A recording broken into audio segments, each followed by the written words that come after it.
15 अगस्त को प्रदर्शित फिल्म स्त्री 2 देखकर एहसास हुआ निर्माता ने किस तरह 6 साल पुरानी फिल्म स्त्री के नाम और तमन्ना भाटिया के डांस नंबर आज की रात के नाम पर दर्शकों को आकर्षित कर जबरदस्त सजवान होने की डुगडुगी मीडिया में बजवाई।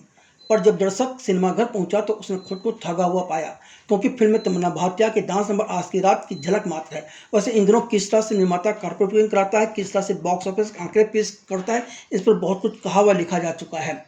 अब इस पर हमें बात करने की जरूरत नहीं लगती, लेकिन निर्माता इस फिल्म से बॉक्स ऑफिस पर चाहे जितनी कमाई के दावे करे या हो सकता है कि यह फिल्म कुछ अच्छी कमाई कर जाए, पर सच यह है कि स्त्री 1 के सामने काफ़ी कमज़ोर फिल्म है। जब फिल्म निर्माण में कारपेट हावी होता है तो बहुत कुछ अपने आप बदलता रहता है। राज और डीके की जोड़ी ने 6 वर्ष पहले लेखक सुमित अरोड़ा के साथ मिलकर निर्माता दिनेश विजन और निर्देशक अमर कौशिक के लिए एक हॉरर कॉमेडी यूनिवर्स के लिए फिल्म स्त्री को गढ़ा था, जिसके किरदार लोगों के दिलों में बस गए थे। फिल्म स्त्री की कहानी में एक स्त्री छोटे शहर चंदेरी की पुरुषों को उठा ले जाती है, जिसका अतीत मार्मिक है। उसके प्रेमी के साथ उसे जिंदा जला दिया गया, उसकी अपनी बेटी के सामने ही।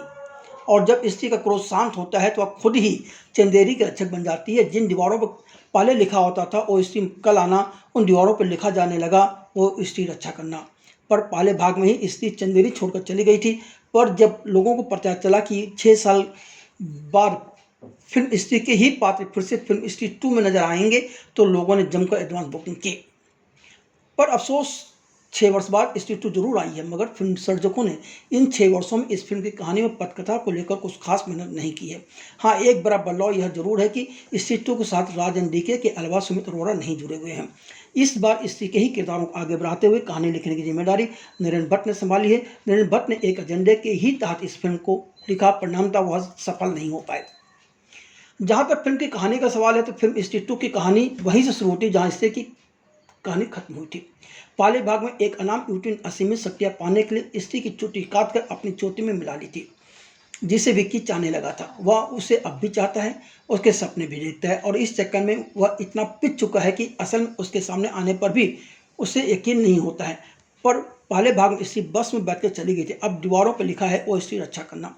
पहले भाग में स्त्री ने पुरुषों का अपहरण किया था, पर मगर इस बार सरकता नमक दानों उन युवा महिलाओं का अपहरण कर रहा है जो कि स्वतंत्र व आधुनिक जीवन जीने में यकीन करती हैं। गांव में सब कुछ ठीक ठाक ही चल रहा होता है, तभी अचानक एक दिन विक्की के सामने ही बिट्टू की गर्लफ्रेंड चिट्टी को सरकता तबाही मचाकर अपने साथ ले जाता है। विक्की को आज भी उस अनाम रहस्यमय लड़की का इंतजार है। तभी रुद्र को एक खत द्वारा चंदेरी पुराण के कुछ फटे हुए पन्ने मिलते हैं, जिससे निष्कर्ष निकलता है कि दिल्ली में रहने वाले जना की मदद से सरकता का पता लगाया जा सकता है, पर जना असफल हो जाता है। इस बीच रहस्यमयी अनाम लड़की भी चंदेरी वापस आ जाती है, मगर जब सरकता रुद्र की नर्तक प्रेम का समा का भी अपहरण कर लेता है, तब गांव के बिट्टू सहित कई मर्दों को अपने वश में करके महिलाओं की आज़ादी पर बंदिश लगवा देता है। और तभी रुद्र, श्रद्धा, विक्की और जना सरकता के संहार के लिए कमर कस लेते हैं। अब यह चौकड़ी चंदेरी को दानों से सुरक्षा देने में कितनी सफल होगी यह तो फिल्म देखने पर पता चलेगा। वैसे फिल्म खत्म होने के बाद भी खत्म नहीं होती है, क्योंकि जब हम सोचते हैं फिल्म खत्म हो गई तब फिल्म में 2 गाने आते हैं। एक गाने में पर्दे पर श्रद्धा कपूर राजकुमार राव के साथ गाने गाती हुई दिखती हैं, तो दूसरे गाने में वह वरुण धवन के साथ नजर आती हैं। अब इसका क्या रहस्य है यह तो फिल्म देखकर ही समझा जा सकता है। जहाँ तक फिल्म को देखने या न देखने का सवाल है तो हम आपको फिल्म के कुछ तथ्यों से परिचित करा रहे हैं, उसके बाद आप स्वयं निर्णय लें कि फिल्म देखनी है या नहीं देखनी है। फिल्म की सबसे बड़ी कमजोर कड़ी इसकी पटकथा है और चारों किरदारों के बीच तालमेल का भाव। इंटरवल तक लगता है कि फिल्म की कहानी को लेखक और निर्देशक जबरन खींचने का प्रयास कर रहे हैं, जिसके चलते यह फिल्म चिरदर्द बन जाती है। निर्देशक ने पटकथा पर ध्यान देने के बजाय साउंड इंजीनियर की मदद से अति लाउड साउंड परोस कर लोगों को जबरन हंसाने का मजबूर प्रयास किया है। स्त्री के मुकाबले स्त्री 2 में ठहराव की जबरदस्त कमी है। इसके अलावा इस बार नेचुरल हंसी का भी अभाव है। यह फिल्म एक फैक्ट्री में बनी फिल्म लगती है। इस बार चंदेरी वालों को परेशान करने दानों के रूप में एक सरकता आ गया है, पर सरकता की बैकग्राउंड कहानी को ठीक से नहीं करा गया है। कहानी दर्शकों को बांध कर नहीं रख पाती। दर्शकों को तब की लगा फिल्म देखने पर मजबूर करने के लिए कहानी में टर्न और ट्विस्ट होने चाहिए, जो कि इसमें नहीं है। फिल्म स्त्री 2 देखते समय मुंजिया के घने जंगल और लॉर्ड ऑफ द रिंग्स की गुफाओं की याद आती है। इसमें जो जलते हुए लावा की परतें हैं उसे डरावना बताने में वीएफएक्स कमजोर साबित हुआ है। इसी तरह भेड़िया का वीएफएक्स काफ़ी खराब है। भेड़िया रुक कर भागता है, इतना ही नहीं अचानक सरकता की गुफाओं में भेड़िया कैसे आ गया यह स्पष्ट नहीं किया गया है। वास्तव में लेखक गहराइयों में जाने के बजाय सभी को मूर्ख बनाए रखने में ही अपनी जीत समझ रहे हैं। सरकता की गुफा में जिस तरह से अपहृत औरतों को दिखाया गया उसे आपत्तिजनक कहा जाना चाहिए। फिल्म काला जादू की बात कर अंधविश्वास को बढ़ाने का भी काम यह फिल्म करती है। मूक फिल्म में एक आकर्षक मासूमियत थी, साथ ही चीज़ों को चित्रित करने के तरीके में एक मूल लकीर भी थी जो कि स्ट्रीट 2 से गायब है। स्ट्रीट 2 में रहस्यमय लड़की बार बार विको को याद दिलाती है कि जीवन में उनकी सबसे बड़ी ताकत सच्चाई और सरलता है। इसकी क्या मायने यह अंत तक समझ में नहीं आता। पहली फिल्म के विपरीत यह फिल्म पूरी तरह से ट्रेलर में लगती है। लेखक और निर्देशक ने इस बार महाभारत के संजय की तरह जना के किरदार को भी रचा है, जो कि गुफा के बाहर बैठकर रुद्र व बिट्टू को बताता रहता है कि गुफा के अंदर क्या हो रहा है।